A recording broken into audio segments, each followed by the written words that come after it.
විශේෂත්වයේ හරිමලේසිය කියන වැඩසටහනේ අද පස්වෙනි සම්මන්ත්‍රණ ශාලාවටත් අපි පියෝඩෙල් සමග එකතු වෙලා ඉන්නවා. ඉතින් අපි පියෝඩෙල් ආයතනයේ විදිහට අදත් එකතු වෙලා ඉන්නේ මේ දෙමාපියන්ට සහ මේ ළමයින්ට ඒ අවශ්‍ය පහසුකම් ලබා දීලා ඒ අය වෙනුවෙන් අපේ කරන්න පුළුවන් අපේ මේ දායකත්වය ලබා දෙන්න තමයි අද අපි මේ එකතු වෙලා තියෙන්නේ. සහ අපි ඉදිරියටත් බලාපොරොත්තු වෙනවා ඉදිරි සම්මන්ත්‍රණ වලට මේ විදිහටම සහභාගී වෙන්න.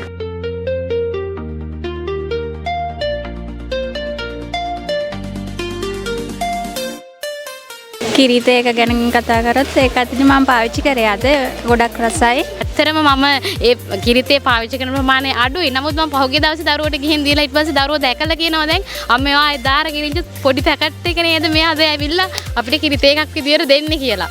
මට සතුටුයි ඇත්තට මේ ආයතනය ගැන. උනත් දරුවා නොදැක්ක දේ පොඩි පොඩි උනත් අත්දැකීමක් විදියට පොඩි ළමයට ලැබිච්ච එක ගැන. කිරි එකක් හම්බුණා පියෝඩෙල් මං හිතන්නේ ඇත්තටම රහයි අමුතු අත්දැකීමක්.